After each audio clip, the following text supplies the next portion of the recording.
Is it recording? Oh, okay. All right, everyone, I'm in the greenhouse. And look, plants. And my friends and my grandkids told me that I have to be in this video. I can't just, you know, narrate from behind the scenes. I actually have to be in the video. So I'm trying really hard to figure out how to do that. So look, I'm in my greenhouse. My screen has gone blank, but I think it's still recording. I need to go figure out how to fix that. All right. So I took some pictures, and because it's almost easier to show you guys in the pictures than it is. So I'm going to sit here. Hopefully I can figure out how to do this and show you. It is May 7th, 2025, and I'm going to show you my greenhouses. So let's get started. So what you're looking at right now is I don't think you guys have been in this greenhouse. This is my original greenhouse, and I only use it about once a year because I believe it was the first Wallapini style greenhouse built in the western United States, and it is not built correctly. It's about 20 years old, and it gets really hot in that greenhouse. So I wanted to give you guys an update, and this is my original greenhouse, and I don't think I've done a video recently of my original greenhouse, and I'm having my plant sale this week because I have a plant sale every Mother's Day. And so I only use this greenhouse in the spring because otherwise it's just too hot because it wasn't designed correctly. It's 20 years old, and it was the very first geothermal greenhouse that I ever built. And so these are the plants that I've been selling today. I've had people here all morning buying plants, and then I'll continue selling this week. And these are it really does work well for this time of year, but then it is so hot in the summer you can't just always grow it. I can't always just grow in that greenhouse, but it's so fun to see it full of plants like this, as you can see on the screen. And we've had people here this morning buying, and this one person told me it was the first time she'd ever purchased plants before, and she was so excited, and that kind of makes it infectious. And you can see we've got all kinds of melons and I don't know, just all kinds of stuff. And this is a photo of my lime tree or my blood orange tree or something. All of my citrus trees have been in bloom for the past 3 weeks. They're just about getting finished blooming, and so the greenhouse has smelled amazing, and it's such a fun time of year to be able. And I'm sorry I'm not always looking at you because I'm trying to look at the photos on the screen. These are more photos of the plant sale that I'm having, that big greenhouse, which we wouldn't build it that way anymore. Okay, this is more photos of the greenhouse that I'm sitting in right now, including my new avocado tree, my new pecan tree, and my parsnips. And these are the biggest tomatoes that I have in the greenhouse right now. I was hoping to have my first ripe tomato in April, but here it is, the 7th of May, and I still don't have a ripe tomato, but I'm getting close. These are my dogs. They've come to say hi to us.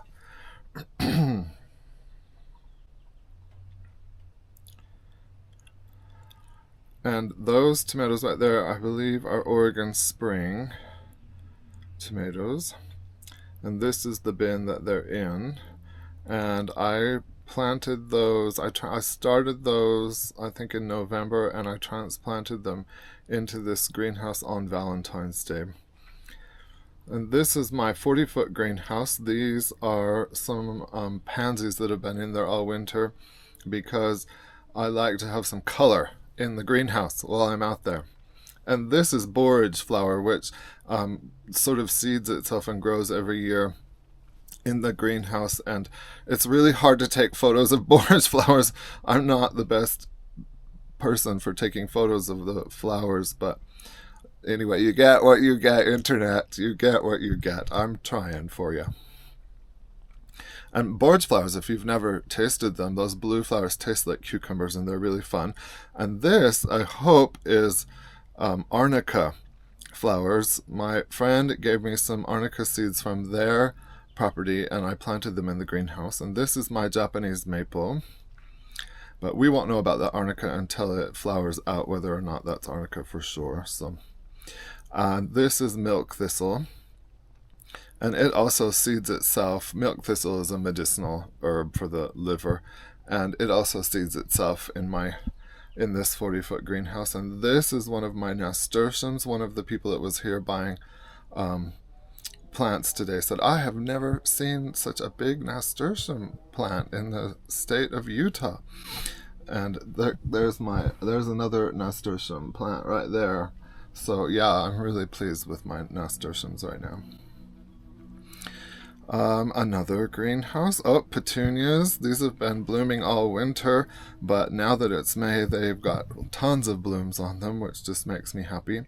They cascade down from the top shelf in this greenhouse.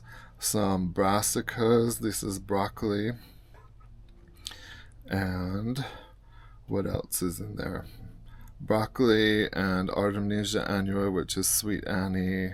And more nasturtiums. Oh yeah, these are the nasturtiums I was just showing you. The red nasturtiums, which I think are Empress of India variety of nasturtiums. And I see something purple. Sorry everyone, I'm gonna have to make this bigger. I can't see. Oh, that's the petunias. I can't see my own video here. I'm trying to narrate the video and I can't even see. Oh, look, a close-up of the borage flowers that taste like cucumbers. So it's just a fun time of year because there's a lot going on in the greenhouse, and I will be relieved when the sale is over and I can kind of focus more on what's going on in the greenhouse. That looks like miner's lettuce, and this is just an overview of one of my 40-foot greenhouses. They said you're supposed to put your chin up like this so you don't look so... So I'll try to put my chin up when I talk to you guys. Some lettuces in one of my 40-foot greenhouses. They're in really good condition right now, but they're about to start to bolt and go to seed. So I either need to eat them or let them go to seed. These are the petunias again. Isn't that fun? And when my friends and my customers come over, they say, oh my word, it smells so good in this greenhouse. It smells so good. And I just put in, so you can see in this photo right here that there is standing water in those strawberries in my east-facing greenhouse. We had 4 inches of rain over the last couple of days, which is unheard of here in the high desert at 5,200 feet. 4 inches of rain. I don't know if that's ever happened before. This is an Italian heirloom petunia called something, Serenissimo or something like that. I can't remember. And these are Oregon Spring tomatoes in one of the hot greenhouses. And they are in flower, just starting to put their flowers out. And Oregon Spring have a really good, good flavor, medium size tomato that does really well in the greenhouse. This is cinnamon vine, which I just planted in this a little bit of dead space at the top of the greenhouse, and it cascades down and makes kind of a green wall, and I really like it. I think it looks really nice. More miner's lettuce and various greens. These are peas and flower.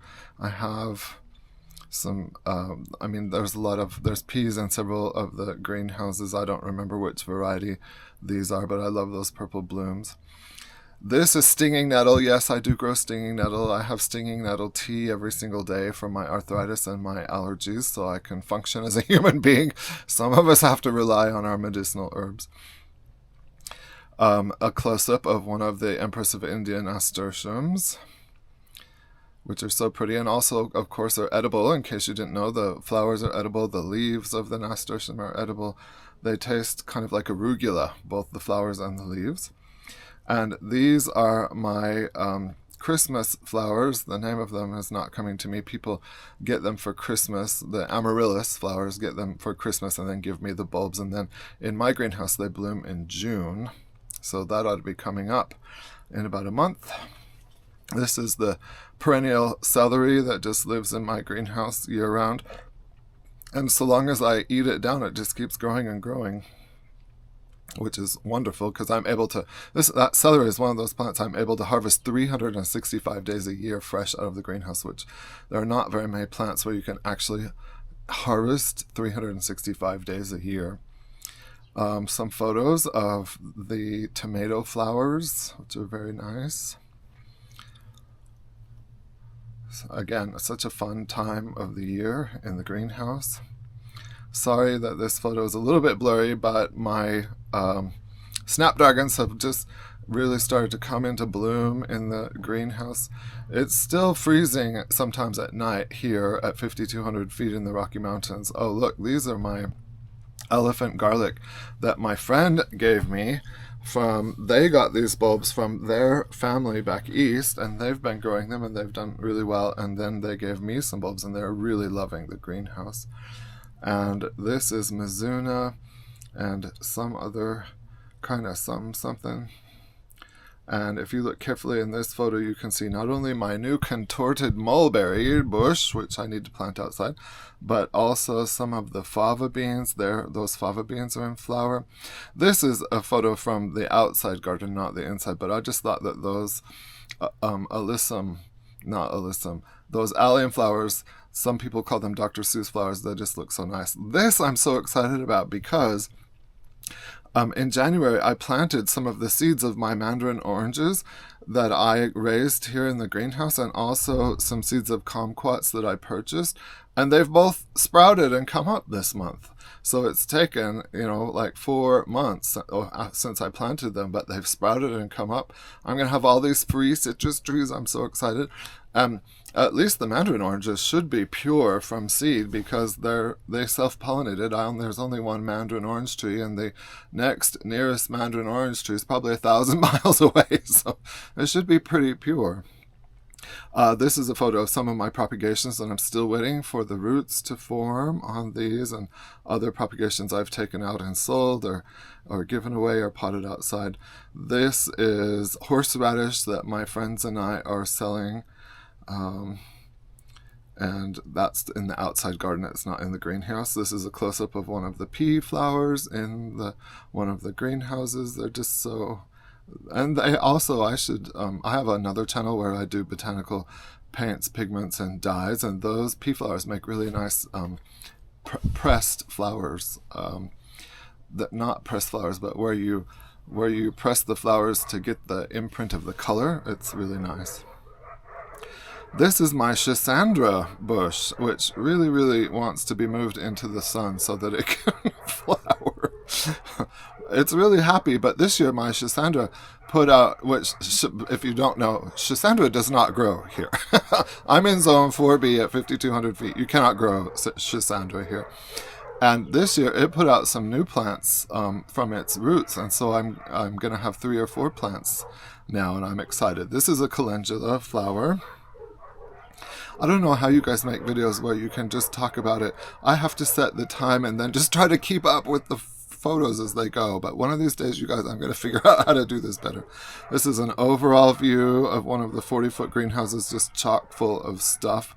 This is my chocolate mint that's in that same 40-foot greenhouse, of course, growing in a container because I don't want mint to spread all over the garden. That same greenhouse from a different view. Lots of fun stuff growing in this greenhouse. It's just fun. It's even fun for me. I mean, I own this greenhouse, and it's just fun for me to even look at the photos. Is that crazy? This is one of the mini greenhouses. I have a couple mini greenhouses on my property, all geothermal. And these are the tomatoes, and these are perennial onions that this particular kind of perennial onion I haven't grown for quite a few years, and so I'm excited to have it back, and I'm trying it out just as a greenhouse only crop because everything grows better in the greenhouse. There's just fewer pests and fewer weeds, and there's a tiny bit of humidity. This is a photo outside of my wishing well that I built with my sort of little bonsai cottonwood tree. Who does a bonsai cottonwood tree? Well, I do. I didn't plant that this is my Hugel culture garden, and I didn't plant that cottonwood tree. It planted itself.